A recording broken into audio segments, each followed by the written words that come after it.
So we see that the Pharisees were attempting to trap Jesus. If he said, pay the tax to Caesar, they would have said, well, you're betraying your own people. And if he said, do not pay the tax, then they would have said and gone back to Caesar and said, you have an insurrectionist, a rabble-rouser. So Jesus did as he often did when faced with these kind of insincere traps. He put them back on those questioning. Well, give to Caesar what belongs to Caesar, give to God what belongs to God. Today we focus as a church on the missions, Mission Sunday. And missions are also one of those questions. Well, where are the missions?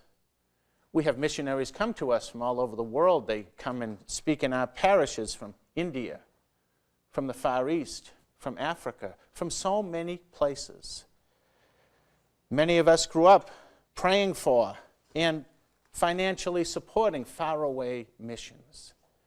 And that's a wonderful thing because the church is universal, and the needs of the church and the spreading of the gospel are universal and depend on all of us.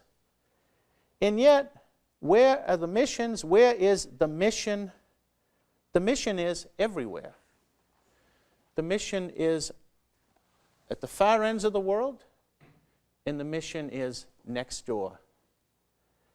So often we can be so attentive to the needs of people far away that we can even lose our own need to be active in our own community. I think for many people, they say, where is the mission? You know, Mother Teresa used to often be invited to places to give talks, and she would meet many people. And even when she appeared at places that seemed rather wealthy, she would say, you know, there are poor in your neighborhood too. Would you like me to take you to them? There are poor, there are missions, there is opportunities to spread the gospel everywhere.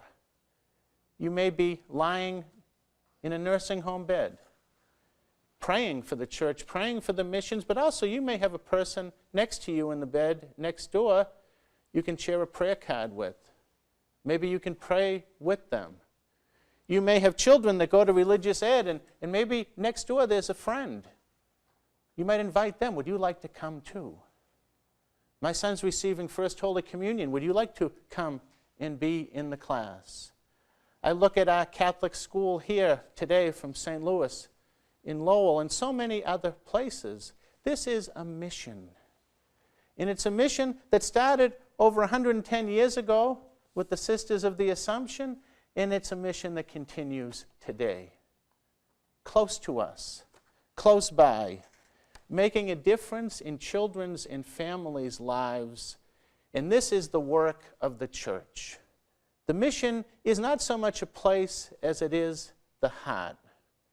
May God give us eyes, merciful eyes, to see the opportunities for mission in our own world, in our own neighborhood. And may He give us hearts and hands open and willing to serve.